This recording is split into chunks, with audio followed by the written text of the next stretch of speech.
নমস্কার sir, campaign calling media আপনাকে স্বাগত। স্যার, আজকে একটা খুবই ইম্পর্টেন্ট দিন। আমরা দেখলাম যে সকাল থেকে আমরা গোটা রাজ্যবাসী বলা চলে যে মামলাটার দিকে তাকিয়েছিল, অর্থাৎ প্রাথমিকের এই 32,000-এর মামলা, সেই মামলাটায় এই যে আদালতের যে ভার্ডিক্ট এলো, কার্যত আদালতের তরফ থেকে যে হিউম্যানিটেরিয়ান গ্রাউন্ডে বলা হলো যে দীর্ঘ 9 বছর সার্ভিসের পরে কাউকে টার্মিনেট করা হলো না, এবং কি বলবেন সে প্রসঙ্গে?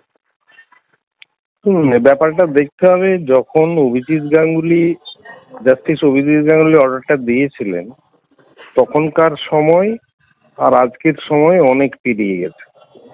এটা তো খুব স্বাভাবিক এবং এটা মানতেও হবে।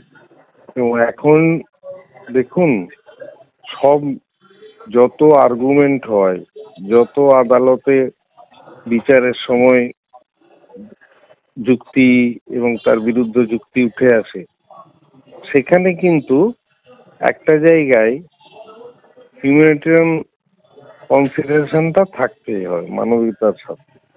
এর আগেও দেখা গেছে যে জাস্টিস মহোদয় দুজন করেছেন, সেটা আমরা ওবিসির ক্ষেত্রেও দেখেছিলাম। সেখানে বলেছিলেন যারা আগে চাকরি পেয়েছে ওবিসি সংক্রান্ত তাদের ব্যাপারে নয়, বাইরে যারা আছে তারপরে যারা হয়েছে তাদের নিয়ে উনি জাজমেন্ট দিয়েছিলেন। সেটা আমরা আগে দেখেছি। এখন এক একটা বিচারকের কিছু কিছু ডিসক্রিশনারি পাওয়ার থাকে, সেটা যে সবসময় আইনের চোখে জাস্টিফাইড। কেউ বলতে পারেন ঠিক আছে, কেউ বলতে পারেন না ঠিক নেই, এরকম হতেই পারে। কিন্তু সেই জায়গাটুকু ওনাদের আছে। হয়তো উনি মানবিকতার স্বার্থে এটা বলেছেন, সেটাকে কে কিভাবে নেবেন আমি জানি না। এই ধরনের রায় উনি ওবিসির ক্ষেত্রেও কিন্তু দিয়েছিলেন, সেটা আমরা আগে দেখেছি। এই প্রেসিডেন্ট আছে। কাজে কাজে এই ব্যাপারে আমি যেহেতু লয়ার নই বা আইন পড়িনি, এই ডিসক্রিশনারি পাওয়ার বা মানবিকতার ব্যাপারটা আনাটা কতটা যুক্তিযুক্ত সেই ব্যাপারে আমার কোনো কমেন্ট করা উচিত নয়, বা আমি জানিও না। আমি বলতেও ঠিক রাজি নই। আমার একটা ব্যক্তিগত ওপিনিয়ন হয়তো আছে, কিন্তু সেটা আমি ঠিক বলতে চাই না। একেবারে স্যার, আমি ছোট্ট দুটো প্রশ্ন আপনার কাছে রাখবো যে এই যে একটা বিষয় উঠেছিল, আপনি একজন এসএসসির প্রাক্তন চেয়ারম্যান স্যার, তো সেই জায়গা থেকে আমি বলবো অ্যাপটিটিউড টেস্ট এবং ইন্টারভিউর ক্ষেত্রে একটা গোলযোগের প্রশ্ন তুলেছিলেন একাধিক পরীক্ষার্থী। কোথাও গিয়ে যারা সৎ পরীক্ষার্থী ছিলেন তাদের জন্য কতটা সদর্থক হলো এই ভার্ডিক্ট? অ্যাপটিটিউডের রেসপেক্টে একদমই, অ্যাপটিটিউড এবং ইন্টারভিউর যে একটা গোলযোগ তৈরি হয়েছিল, সেখানে নাম্বারের ভিত্তিতে তারা অভিযোগ করেছিলেন যে অনেকে। আমি ঠিক জানি না সেই সময় ভিডিও রেকর্ডিং হয়েছিল কিনা। ঠিক আছে, যদি আমি ঠিক মনে নেই, আমি বলতেও পারবো না, কারণ প্রতিটি পয়েন্টে মনে রাখাও সম্ভব নয়। ভিডিও রেকর্ডিং যদি থেকে থাকে তাহলে তো তার প্রুফ আছেই, বলা যায় ভিডিও রেকর্ডিংটা দেখে। যদি না হয়ে থাকে তাহলে যারা পরীক্ষার্থী তারা যা অনুভব করেছেন বা বোধ হয়েছে তাদের, সেটা তারা বলেছেন, সেইভাবে কেস করেছেন বা মামলা করেছেন, তাই বলুন, বা করেছে কিনা আমি তাও জানি না। যদি করে থাকেন সেই ব্যাপারে তো আদালত দেখবে যে কতটা যুক্তিযুক্ত বা যুক্তিযুক্ত নয়। একদমই স্যার, আদালত কি কোথাও গিয়ে এই যে দুর্নীতিটা সামনে এলো, এই দুর্নীতিকে সীমিত আকারে দেখলো, নাকি এটা একটা ব্যবস্থাগত ত্রুটি হিসেবে আদালতের কাছে গ্রহণযোগ্য হলো? আজকের যে ভার্ডিক্ট সেটা কোন দিকে কি বলে? এখন দেখুন, এই যদি বলেন ব্যবস্থাগত ত্রুটি, সেটা বলতেও পারেন। কারণ জেনারেলি অনেক সময় দেখা যায় যে যখন অনেক জায়গা থাকে যেখানে টাইম একটা ভীষণ ব্যাপার, সময় টানতে টানতে নিয়ে যায় অনেক সময় এক এক পক্ষ, যাতে তাদের ভার্ডিক্টটা তাদের ফেভারে আসে, particularly on the basis of মানবিকতার খাতিরে যদি আসে, সেটা তারা পাওয়ার একটা সুযোগ নেয়। সেই সুযোগটা তারা অনেক সময় সাফল্য হন, কখনো হন না। এই ব্যাপারে নিশ্চিত করে কিছু বলা সম্ভব নয়। একদমই স্বাভাবিক। স্যার, যে ওএমআর বা সুপারিশ নিয়ে এতগুলো প্রশ্ন উঠছিল, এই প্রশ্নগুলো কি কার্যত তাহলে এই মুহূর্তে অপ্রাসঙ্গিক? অপ্রাসঙ্গিক কথা নয়, আপাতত যে জাজমেন্টটা এসছে, আমি তো পুরো জাজমেন্টটা পড়িনি, যতটুকু শুনেছি বা টিভিতে দেখছি তাতে মনে হয়েছে আপাতত উনি বাতিল করেননি। পরবর্তীকালে যদি খুব এক্সপ্লিসিটলি ধরা পড়ে যে এই সত্যিই অবিচার হয়েছে বা অন্যায় হয়েছে বা কোথাও কোনো মানে অন্য ধরনের পন্থা অবলম্বন করেছে যেটা আইনগত সিদ্ধ নয়, তাহলে পরবর্তীকালে যে হবে না এটা কিন্তু গ্যারান্টেড নয়।